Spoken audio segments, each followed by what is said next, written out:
Okay, so hello and welcome back to another day. I'm filming on the Zenitar fisheye 16mm f2.8 because I sold my Sony 16mm f2.8, which is a bad decision I think, because my YouTube videos now all look like GoPro videos instead of real. Yeah, you can see the fisheye effect, yeah, so you can like see it bulging around, yeah. Hopefully it doesn't get you nauseated, but it should not. So yeah. Today I'm talking about this lens, which is the Mir 1B. I have CL8 this one on the channel. This thing is pretty much okay, only some little bit of dust. So I have essentially two of these here. So I have one Mir 1B, which is the 1992 version. This thing is the version that has these like what you call these things? Like ridges instead of like these like, I'm not sure what the heck you call these things, yeah, but there's actually these like pattern thingies where these things are more conventional, where they have like these like small, essentially they have like a pattern like this bit right here, see, right over here, whereas this thing has like this as a pattern in the front and this as the focus ring pattern. Essentially everything else is exactly the same. Coatings are yellow, not oriented, though this thing is a bit more yellow than this for some reason, yeah. Or maybe it's the lighting, let's see. So this and this. Yeah, this thing's a bit more yellow. This thing's a newer one. Okay, so next let's focus the Zenitar. Hopefully it's in focus. This is f4, okay, f4. How many ISO am I using? ISO 2000 ISO, what the heck? Let's move this thing down to f2.8. Okay, so for now I should only need, there you go, 1000 ISO. So I'm filming on the Sony a6000, that's why you can't really see my hands when I'm putting them on the grip, because if you're using a full frame you will see your hands on the grip with the Zenitar fisheye. Okay, so this, I'm gonna say why I'm not gonna put this thing on the floor, or I mean on the table, or why I'm not putting this thing straight on the table without this adapter, because if you can see, the rear element is protruding by a bit, just a bit. And there's like this half moon shaped thing right here, yeah, to protect it from hitting the floor, I mean the table. But sometimes if you have something sharp, like for example you have one of these like metal shavings, or like this iPhone 4 home button thingy, you will scratch the lens. So I'm not gonna put this thing on the table or anything like that. I'm gonna either put it face down or in this holder thingy. So these things are standard M42 mounts. So they go on either this, which is an M42 to max adapter, or you can double up the adapters essentially, yeah. So you only need to buy one to EOS, which is this thing right here, yeah. This thing is a 3D printed one for Leica T to EOS, and another ring which costs way cheaper than the adapter to EOS, yeah. From M42 to EOS. Then once you finish with this, you can mount it on your Leica T like this.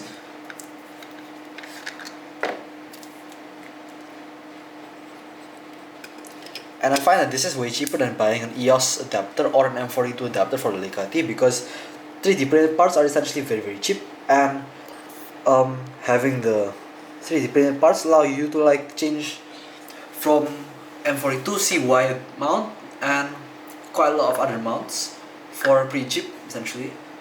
And yeah, so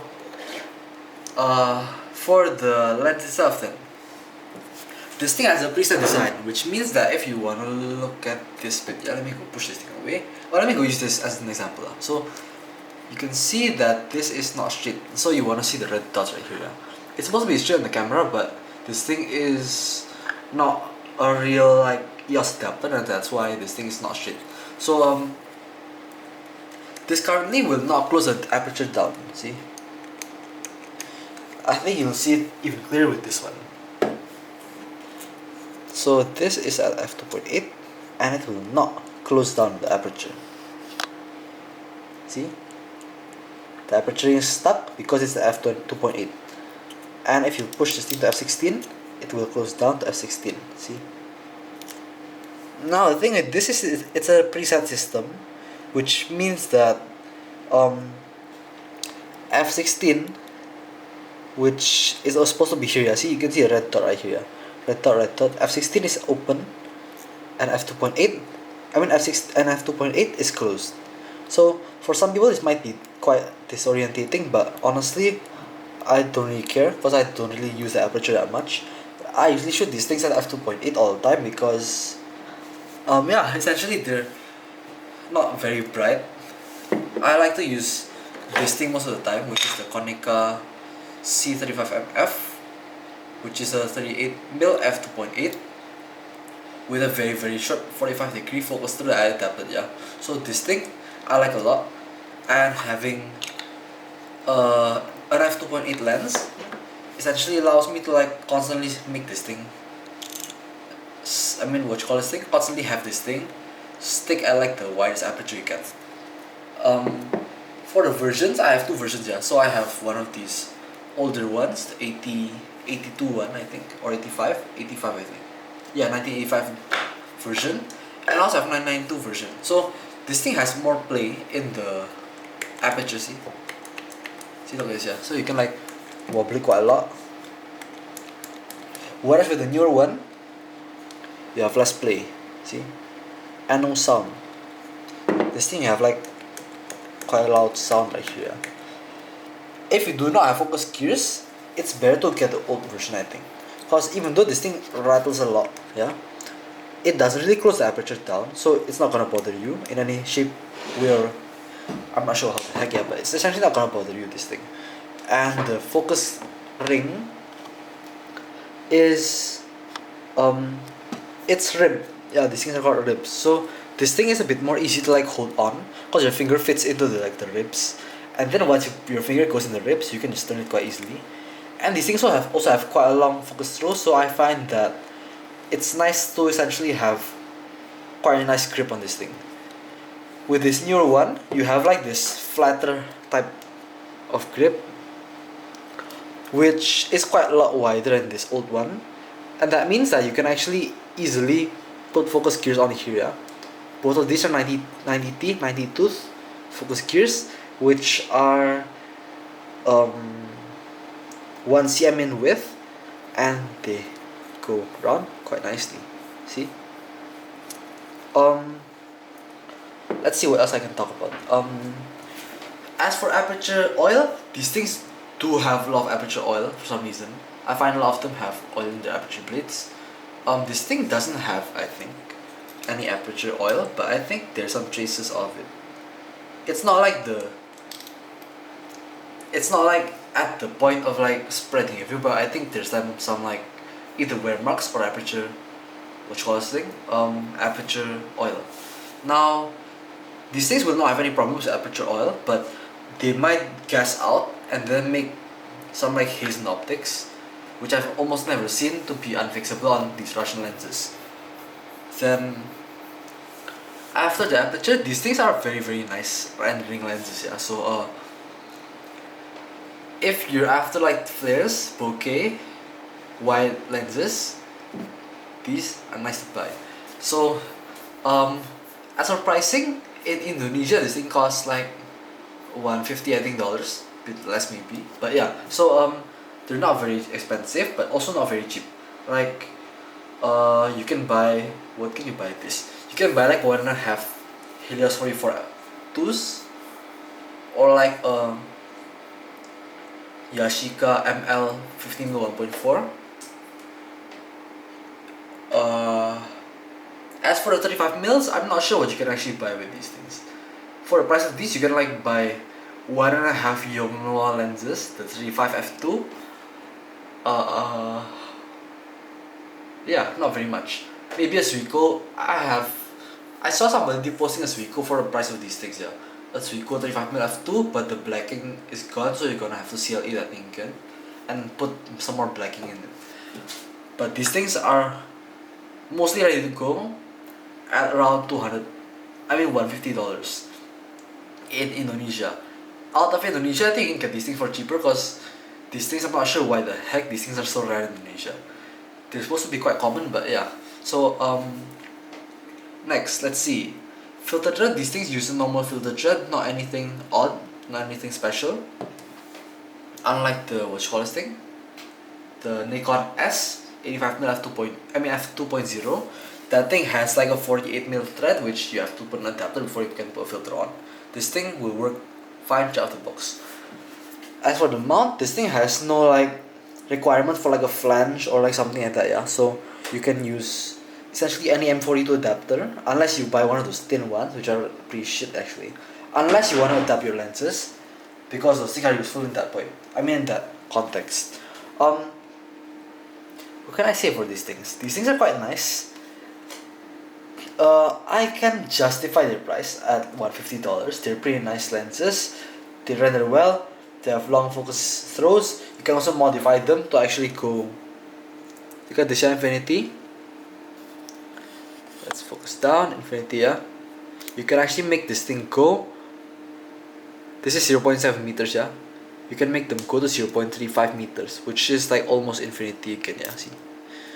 Whereas this thing is still stock. I'm gonna leave this thing stock. So I have one fully stock one with the stock like cup and everything like that, yeah. And I'm gonna have one for cinema use and stuff like that. See, the original one only has the focus ring go up to 0.7 and it stops. Honestly, I don't really care about the short focusing distance, as long as it's not like 1.5 meters, like 2 meters or something like that, yeah. Because these things are wide, and having a short focus distance of 0.7 meters is quite long actually. Most 50 mils will focus down to like half meter, yeah, I think. What can I see next? Price proposition done. Mounting, this thing's quite common, quite nice, yeah. That's done. Rendering done. I'm gonna probably show some photos if I can. And yeah, that's pretty much it for the Mirror 1B. I think this is not a very good way to like show how they're actually good, but yeah, so let's just put this thing on here.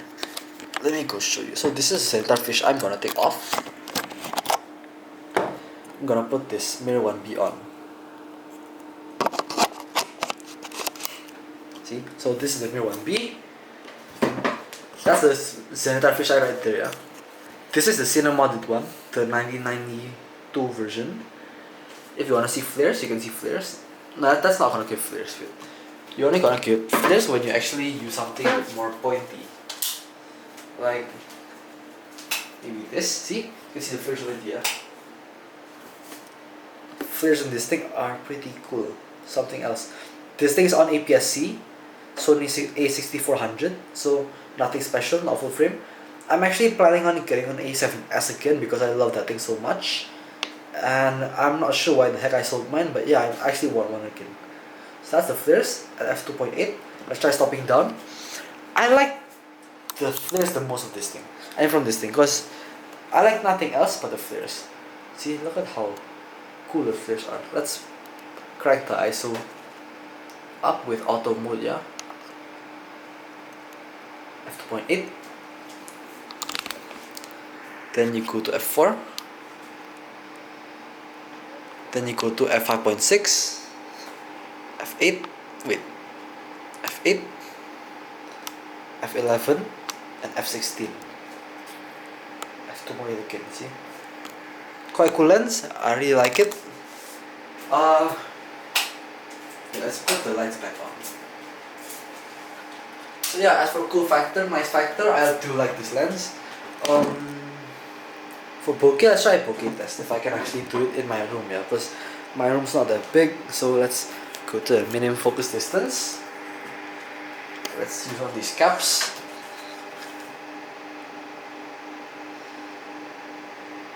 To show the in focus bit, see?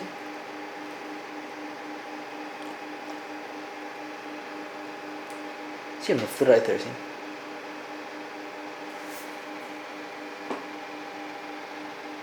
Pretty good. So yeah, I think that's it for my video. It's not a very interesting video, obviously, because of how shit I'm presenting it. But honestly, if you do want to subscribe, I'm not sure why you would, but yeah, just do it if you want to. If you don't, then just let it be. What the heck's wrong with this? This is at 0. Might be a bit closer than 0.3 meters, yeah.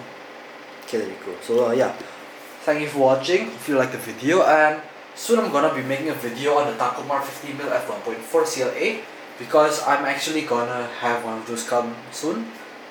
Hopefully it's gonna come, and I'm not gonna send it back because lenses do oftenly get sent back.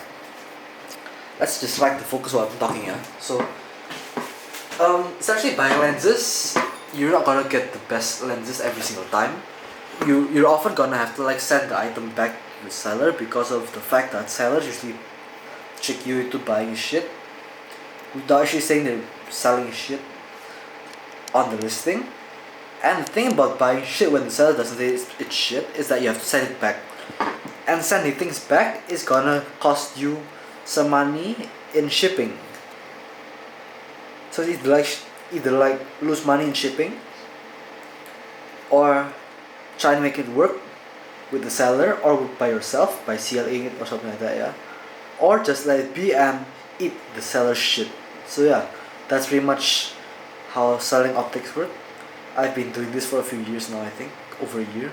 So yeah, COVID times, everybody's trying to like get a bite of the internet selling thingy, and honestly not everybody's honest. I bought this mirror this one right here I'm talking to, yeah, like this right here, yeah, this I bought, and the seller said that this thing is in perfect condition, and it turned out had like some oil in the blades. So yeah, lesson learned, do not believe anything the seller says. But then I actually resolved this thing with the seller by asking him like send some money back, which he obviously did. That's why I'm keeping the lens, and also even put some focus cues on this thing. So yeah, thank you everyone for watching. Hopefully you liked the video, and goodbye.